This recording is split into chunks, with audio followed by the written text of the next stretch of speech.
서울일보 김용훈 기자입니다. 오늘 출마 선언을 하셨는데 세 가지만 질문하겠습니다. 예, 지금 각 언론기관에서 문재인 후보랑 10% 정도 차이가 나시는데 그거를 경선에서 극복할 방안 하나 하고, 그 다음에 지금 삼성전자가 합병을 하면서 그 이득이 예상되는 게 언론 보도에 의하면 수조 원에 달하는데 그 일부 시민 단체에서 그거를 국민에게 돌려줘야 된다는 주장이 많이 나오고 있습니다. 그거에 대해서 어떻게 생각하시는지와 그 두 가지를 좀 답변해 주시면 감사하겠습니다. 네. 뭐 한 분씩 먼저 답을 드리도록 하겠습니다.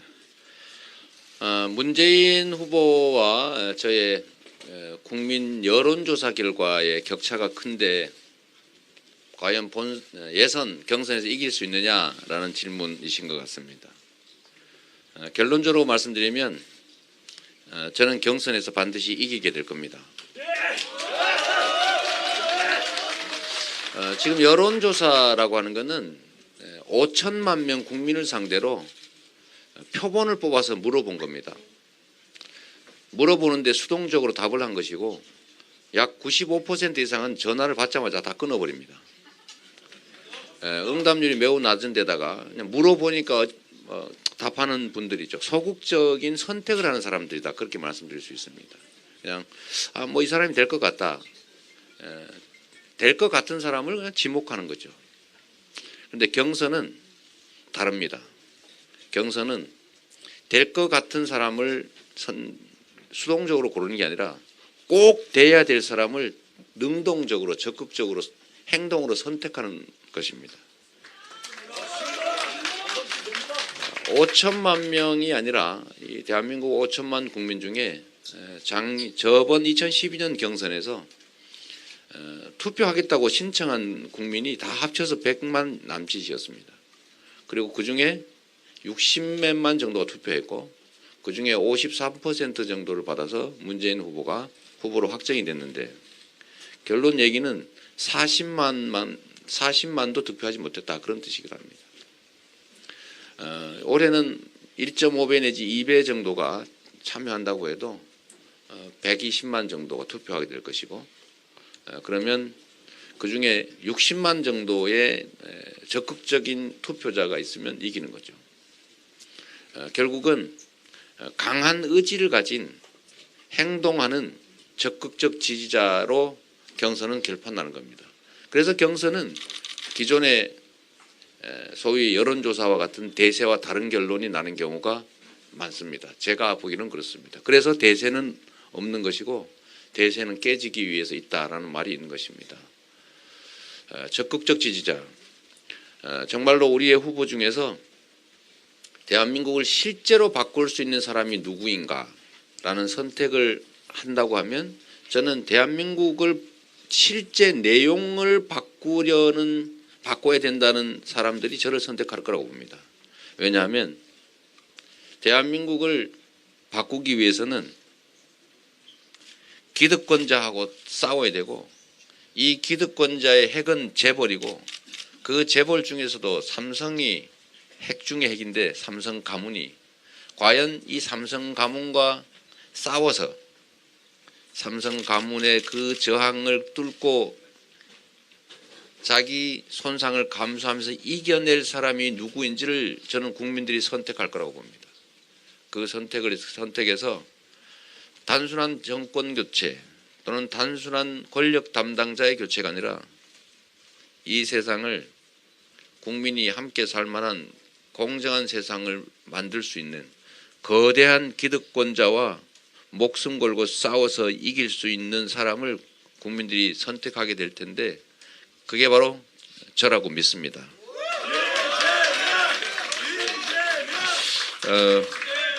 지금 이미 여러 곳에서 차이들이 발견되고 있습니다. 저는 삼성 재벌의 책임자 이재용의 구속을 말할 수 없는 사람은 삼성과 싸울 수도 없는 사람이고 삼성과 싸워 이길 수 없는 사람이라고 생각합니다. 두 번째, 삼성 재벌의 거대한 초과 이익을 국민에게 돌려주자는 법인세 증세 주장을 할 수 있는 사람과 그 이익을 국민에게 돌려줄 필요가 없다 또는 후순위로 해야 된다라고 하는 법인세 증세에 반대 또는 소극적인 사람을 국민들은 구분할 겁니다. 세 번째, 재벌들이 이익을 얻기 위해서 어떤 사업을 하면 그에 따른 비용 부담이 발생하는데 그 부담을 이익을 얻는 기업, 대기업들이 부담하는 게 당연하고 그게 법에 명시되어 있습니다. 법정 부담금이죠. 이걸 준조세라고 이름 붙여서 폐지하자는 것이 지금 대한민국 재벌과 전경련의 소망사항입니다. 그 법정 부담금, 예를 들면 아파트 개발을 할 때 학교용지 부담금, 기반시설 부담금 이런 등등의 부담금이 무려 15조 원이고 이 금액은 대한민국 법인세의 3분의 1에 해당되는 엄청난 금액입니다. 법인세가 46조 원 정도 납부되는데 이 15조 원의 부담금을 면제해 주게 되면 법인세를 4분의 1 정도로 깎아주는 결과가 발생합니다. 그러면 그 15조 원을 우리 국민들이 또 약자인 다수의 국민들이 다 부담해야 됩니다. 누구를 위한 정책을 하는 것인가? 저는 이 정책을 제안하신 문재인 대표께서 이 문제를 제대로 이해하지 못했기를 바랍니다. 알고도 이걸 재벌 개혁 정책의 4대 개혁 과제의 하나로 말씀하셨다면 저는 아니길 바랄 뿐입니다. 그래서 우리 국민들은 이런 내용들을 보고 진짜 이 사회의 거대 기득권과 싸워서 이길 수 있는, 그래서 이 나라를 진정 적폐와 기득권이 청산되고 공정한 기회를 누리는 국민의 나라가 될 수 있도록 할 사람은 누구다라고 판단하고 아마 당연히 저를 선택하려고 할 거라고 확신합니다. 이거와 좀 관계가 있는 질문이신데 이어지는 질문이 삼성그룹의 황태자 이재용 부회장이 정치 권력과 유착해서 범죄적 방법으로 범죄 수단으로 편법 승계를 했습니다. 상속세도 내지 않고 시민단체 추정에 하면 약 3조 원 정도의 직접적 이익을 보았다는 것이고 그 과정에서 우리 국민들은 최하 3천, 5천억 정도의 손해를 감수했습니다. 아무 죄 없는 다수의 국민들이 그 거대한 기득권자 재벌 총수를 위해서 희생된 것이고 그걸 정치 권력이 도와줬습니다. 범죄 수익은 환수하는 게 원칙입니다.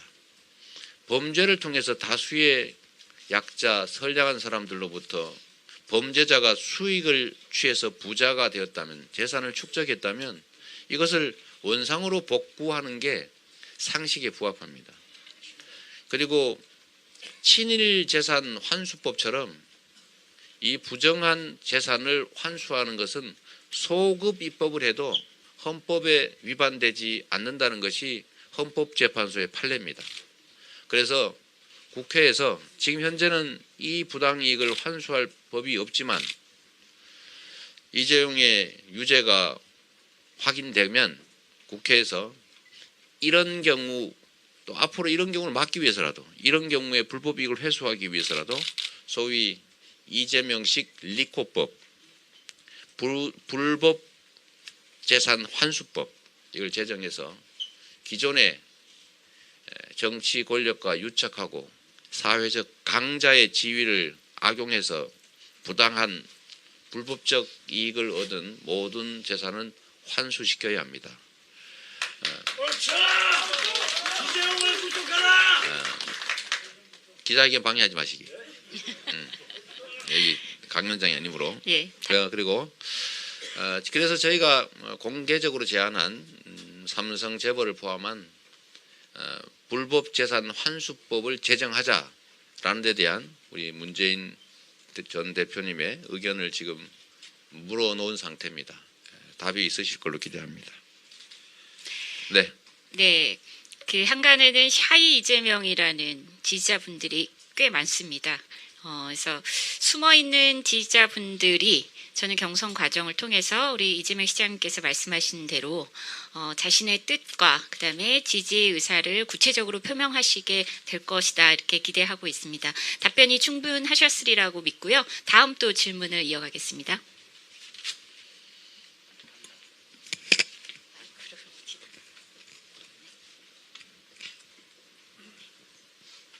네, 선언 잘 봤습니다.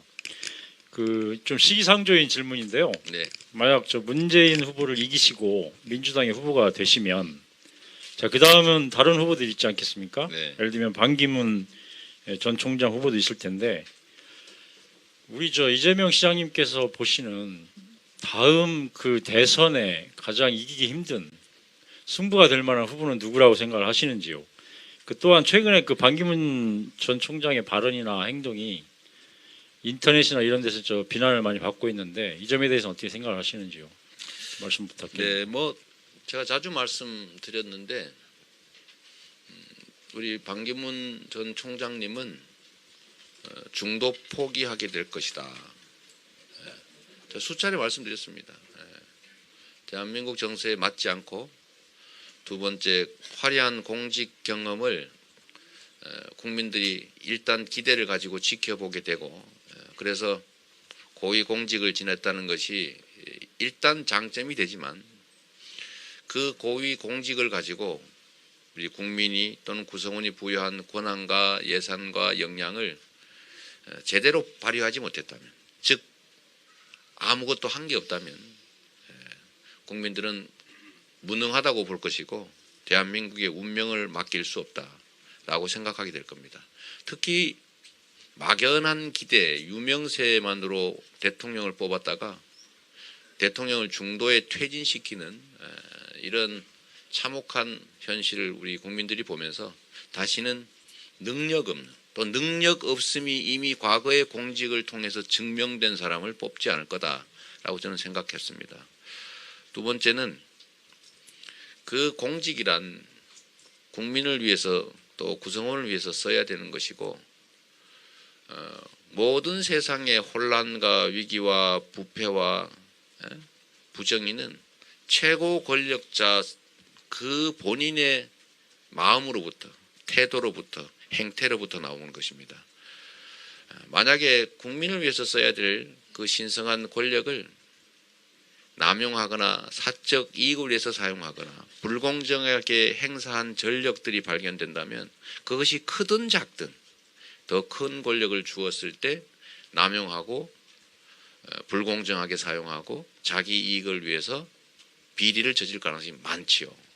하나를 보면 열을 알지 않겠습니까? 그런데 우리 반기문 전 총장은 불행하게도 명백하게 드러난 외교 행랑 사건, 저는 그것만 해도 매우 심각한 문제라고 생각합니다. 공직을 또 공적권을 자기 이익을 위해서 썼지요. 근데 앞으로 대통령이라고 하는 거대한 권력을 갖게 된다면 그때는 갑자기 바뀌어서 그런 걸 하지 않을 거라고 믿기 어렵습니다. 그런 점들을 우리 국민들이 보게 될 거다. 그 점 때문에 저는 이분이 출마도 못할 것이다. 저는 그렇게 예측을 한 것이죠. 우리 국민들은 이미 그런 단계까지 갔습니다. 공직을 지낸 과거에 경력이 있는 분들에게는 그 공직 경력을 가지고 그 공직자로서 무엇을 했는가, 그 공적 권한을 남용하고 그 비리에 이용하지 않았는가를 반드시 볼 것이고 그건 치명적으로 큰 영향을 미칠 거라고 봤기 때문에 저는 완주하지 못할 것이다 이렇게 봤던 겁니다. 다음으로 누가 강력한 후보가 될 거냐? 제가 민주당의 후보가 되면 적은 없습니다.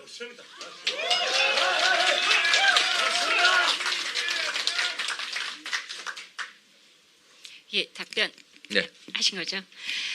얼마 전에 5천 원을 훔쳐서 20대 청년이 구속이 됐습니다. 근데 국민 노후자금 최소 3천억을 훔친 사람은 구속영장이 기각됐죠. 이런 삐뚤어진 권력의 그 구조 바꿀 수 있는 분은 이재명 시장님 뿐인 것 같습니다. 그렇지 않습니까? 네, 다음 질문 이어가겠습니다.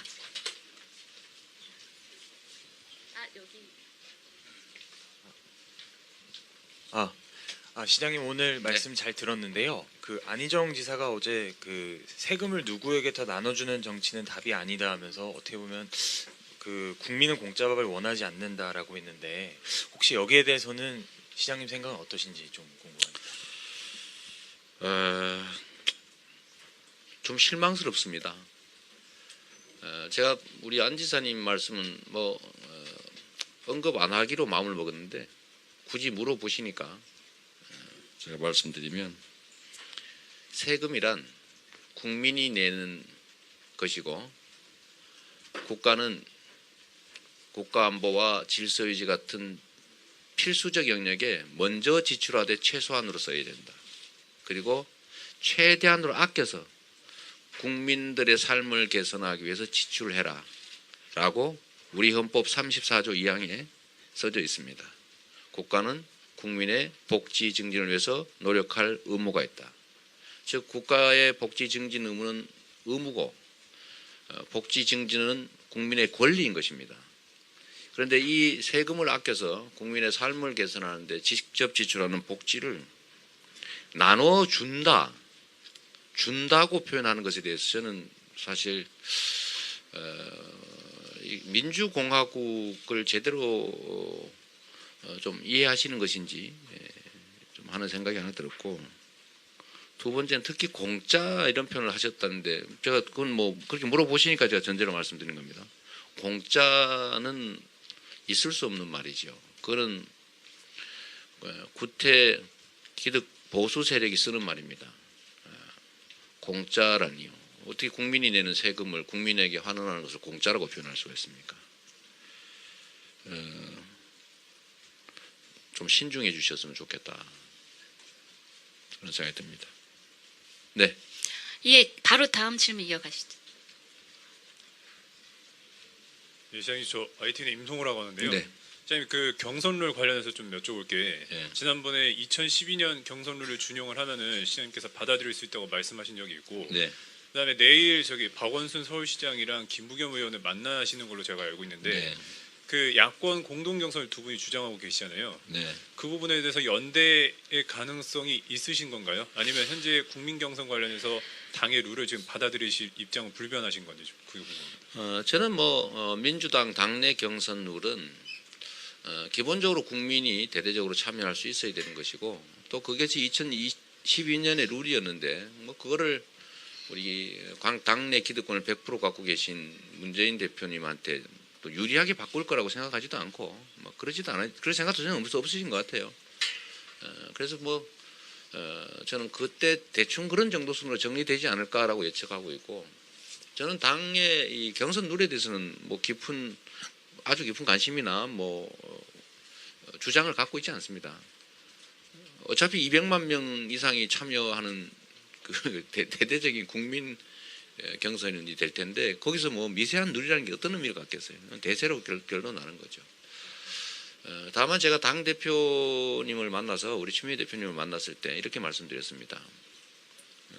우리 김부겸 의원이나 아니면 박원순 시장께서 지금 룰 협의에 참석도 안 하시고 이러는데 우리 전체가 이기는 것이 중요하지 특정인이 이기느냐는 다음 문제다.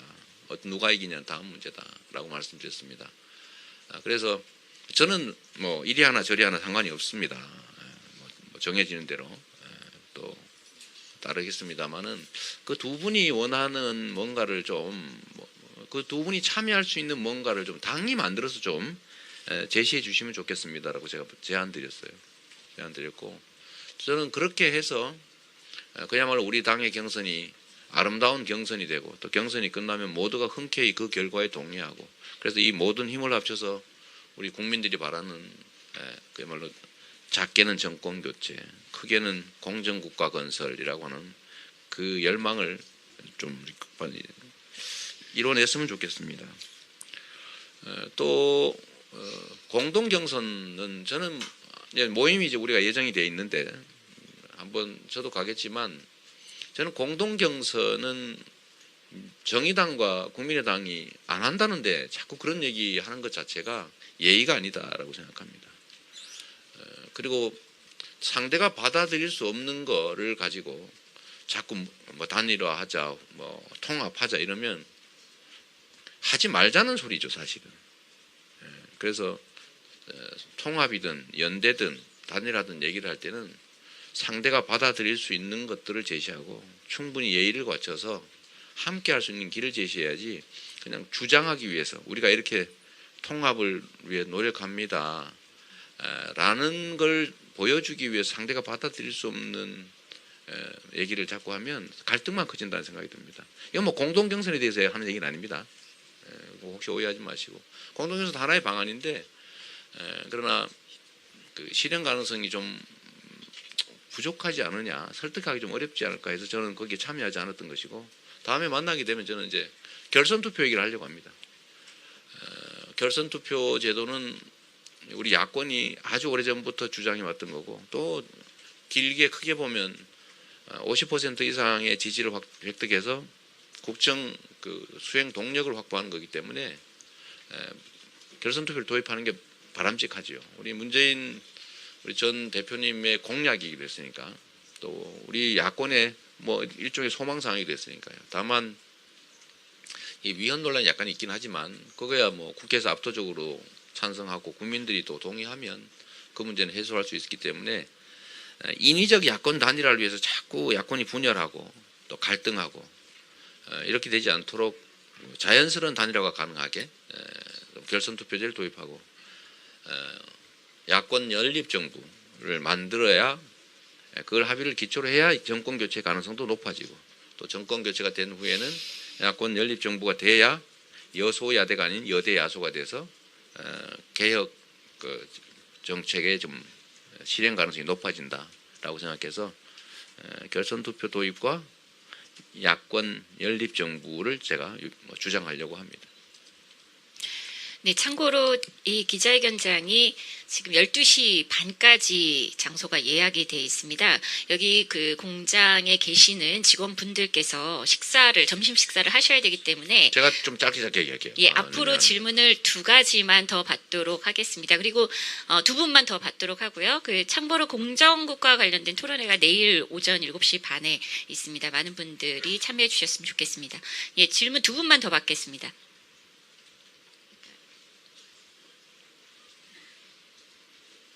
네, 저 뉴스원 박상인데요. 예, 무거운 질문 너무 많이 나왔으니까 좀, 네. 예, 아까 기자회견 하시면서 울컥하셨는데요. 뭐 손영공 시절에 그런 일했던 곳에 와서서 다시 대통령 뭐 출마 선언까지 하시니까 약간 울컥하신 것 같은데 그런 소회 한 말씀 좀 말씀 부탁드립니다.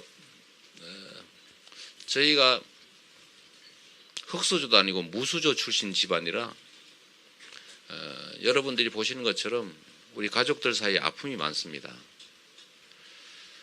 사실 제가 이 공직을 선택하지 않았더라면 생기지 않았을 많은 고통들이 있지요. 그 고통들 때문에 제가 저야 어차피 치열하게 싸워왔던 사람이라 많이 내성도 생기고 뭐 아픔도 잘 견뎌내지만 이번 과정에서 우리 어머니와 또 우리 형제들 가족들이 겪는 고통이 너무 커진 것 같습니다. 그러나 그것 때문에 제가 가야 될 길 아까 말씀드렸던 것처럼 우리 이 세상에 많은 약자들 사회적 약자들이 요구하는 그 열망들을 포기할 수 없기 때문에 제가 이 길을 계속 가지만 그것 때문에 겪게 되는 우리 가까운 사람들의 그 고통 특히 우리 90다 돼 가시는 어머니 그 마음이 얼마나 아프시겠어요?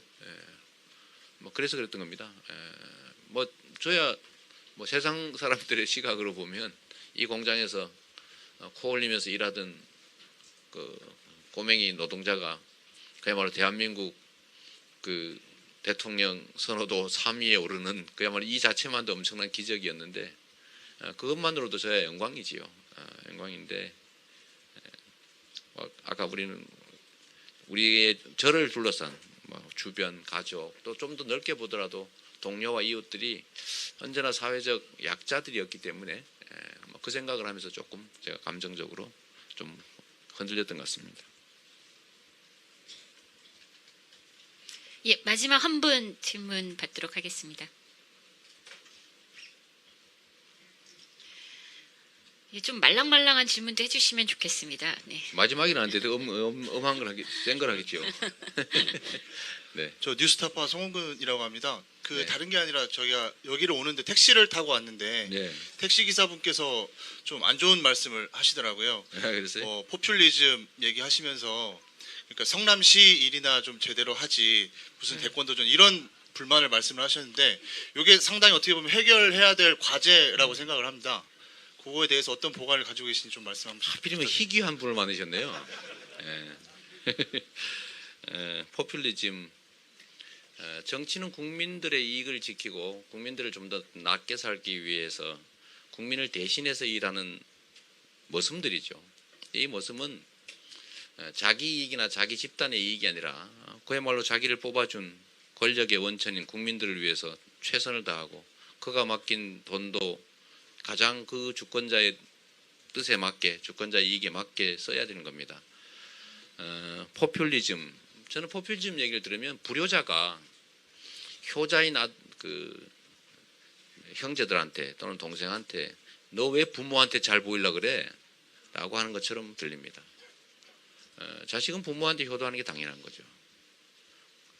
정치인들은 국민을 위해 봉사하는 게 당연합니다.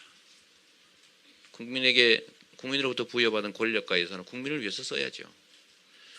국민을 위해서 그걸 쓰지 않는 사람들이 국민을 위해서 그 권력과 예산을 쓰는 사람들을 비방하기 위해서 만들어낸 말이 포퓰리즘입니다. 제가 이렇게 질문하고 싶어요. 과연 이재명이 이 정책들을 하기 위해서 포퓰리즘적이라고 불리는 청년배당, 산후조리비 지원, 무상교복, 노인 일자리, 교육 지원, 보육 지원, 장애인 지원 이 많은 일들을 해냈는데 해서는 안 될 일이 과연 무엇이었느냐, 또는 이걸 하기 위해서 다른 더 중요한 걸 빼놓고 한 게 무엇인가. 그게 없다면 지금까지 한 건 무지하게 매우 잘한 것이죠. 앞으로도 마찬가지입니다. 결국 국민들이 선택하겠죠. 국민을 위해서 국가 예산을 많이 쓰는 것을 공짜라든지 나눠준다든지 헬리콥터 머니라고 표현하면서 비방을 하더라도 저는 그것이 옳다고 믿습니다. 최소한 4대강 바닥에다가 뿌리거나 아니면 자원외교 이름으로 해외에 갖다 버리거나 아니 권력자의 주머니에 들어갔겠죠. 또는 방위비리 또 순실 예산 이런 데다 쓰는 것보다는 100배 낫지 않냐. 좀 안타깝습니다. 네, 그렇게 생각합니다. 성남일은 정말 잘하고 있어요. 지금도 문제가 있으면 얘기하라고 하시죠. 예, 박수 부탁드립니다. 네. 예, 끝내려고 했는데 한 분만 더 받겠습니다. 네. 마지막 질문 드리겠습니다. 경기일보 강현숙 기자입니다. 시장님, 네. 오늘도 이 추운 날에 걸어서 출근을 하셨는지 한번 여쭤보고 싶습니다. 오늘은 차 타고 왔어요. 요즘은 너무 시간이 없어서 잘 걸어 다니지 못합니다. 서울일보 김형훈 기자입니다. 오늘 출마 선언을 하셨는데 세 가지만 질문하겠습니다. 예, 지금 각 언론기관에서 문재인 후보랑 10% 정도 차이가 나시는데 그거를 경선에서 극복할 방안 하나 하고, 그 다음에 지금 삼성전자가 합병을 하면서 그 이득이 예상되는 게 언론 보도에 의하면 수조 원에 달하는데 그 일부 시민 단체에서 그거를 국민에게 돌려줘야 된다는 주장이 많이 나오고 있습니다. 그거에 대해서 어떻게 생각하시는지와 그 두 가지를 좀 답변해 주시면 감사하겠습니다. 네. 한 분씩 먼저 답을 드리도록 하겠습니다. 문재인 후보와 저의 국민 여론조사 결과의 격차가 큰데 과연 예선 경선에서 이길 수 있느냐라는 질문이신 것 같습니다. 결론적으로 말씀드리면 저는 경선에서 반드시 이기게 될 겁니다. 지금 여론조사라고 하는 것은 5천만 명 국민을 상대로 표본을 뽑아서 물어본 겁니다. 물어보는데 수동적으로 답을 한 것이고 약 95% 이상은 전화를 받자마자 다 끊어버립니다. 응답률이 매우 낮은 데다가 그냥 물어보니까 답하는 분들이죠. 소극적인 선택을 하는 사람들이다. 그렇게 말씀드릴 수 있습니다. 그냥 뭐 이 사람이 될 것 같다. 될 것 같은 사람을 그냥 지목하는 거죠. 그런데 경선은 다릅니다. 경선은 될 것 같은 사람을 수동적으로 고르는 게 아니라 꼭 돼야 될 사람을 능동적으로 적극적으로 행동으로 선택하는 것입니다. 5천만 명이 아니라 이 대한민국 5천만 국민 중에 저번 2012년 경선에서 투표하겠다고 신청한 국민이 다 합쳐서 100만 남짓이었습니다. 그리고 그중에 60몇만 정도가 투표했고 그중에 53% 정도를 받아서 문재인 후보가 후보로 확정이 됐는데 결론 얘기는 40만도 득표하지 못했다. 그런 뜻이기도 합니다. 올해는 1.5배 내지 2배 정도가 참여한다고 해도 120만 정도가 투표하게 될 것이고 그러면 그중에 60만 정도의 적극적인 투표자가 있으면 이기는 거죠. 결국은 강한 의지를 가진 행동하는 적극적 지지자로 경선은 결판나는 겁니다. 그래서 경선은 기존의 소위 여론조사와 같은 대세와 다른 결론이 나는 경우가 많습니다. 제가 보기는 그렇습니다. 그래서 대세는 없는 것이고 대세는 깨지기 위해서 있다라는 말이 있는 것입니다. 적극적 지지자, 정말로 우리의 후보 중에서 대한민국을 실제로 바꿀 수 있는 사람이 누구인가라는 선택을 한다고 하면 저는 대한민국을 실제 내용을 바꿔야 된다는 사람들이 저를 선택할 거라고 봅니다. 왜냐하면 대한민국을 바꾸기 위해서는 기득권자하고 싸워야 되고 이 기득권자의 핵은 재벌이고 그 재벌 중에서도 삼성이 핵 중의 핵인데 삼성 가문이 과연 이 삼성 가문과 싸워서 그 이익을 국민에게 돌려줄 필요가 없다 또는 후순위로 해야 된다라고 하는 법인세 증세에 반대 또는 소극적인 사람을 국민들은 구분할 겁니다. 세 번째, 재벌들이 이익을 얻기 위해서 어떤 사업을 하면 그에 따른 비용 부담이 발생하는데 그 부담을 이익을 얻는 기업, 대기업들이 부담하는 게 당연하고 그게 법에 명시되어 있습니다. 법정 부담금이죠. 이걸 준조세라고 이름 붙여서 폐지하자는 것이 지금 대한민국 재벌과 전경련의 소망사항입니다. 그 법정 부담금, 예를 들면 아파트 개발을 할 때 학교용지 부담금, 기반시설 부담금 이런 등등의 부담금이 무려 15조 원이고 이 금액은 대한민국 법인세의 3분의 1에 해당되는 엄청난 금액입니다. 법인세가 46조 원 정도 납부되는데 이 15조 원의 부담금을 면제해 주게 되면 법인세를 3분의 1 삼성 가문의 그 저항을 뚫고 자기 손상을 감수하면서 이겨낼 사람이 누구인지를 저는 국민들이 선택할 거라고 봅니다. 그 선택에서 단순한 정권 교체 또는 단순한 권력 담당자의 교체가 아니라 이 세상을 국민이 함께 살 만한 공정한 세상을 만들 수 있는 거대한 기득권자와 목숨 걸고 싸워서 이길 수 있는 사람을 국민들이 선택하게 될 텐데 그게 바로 저라고 믿습니다.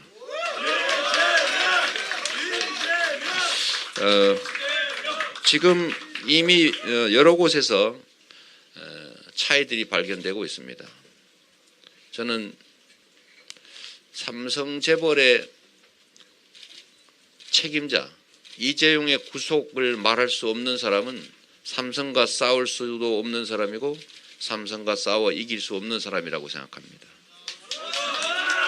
두 번째, 삼성 재벌의 거대한 초과 이익을 국민에게 돌려주자는 법인세 증세 주장을 할 수 있는 사람과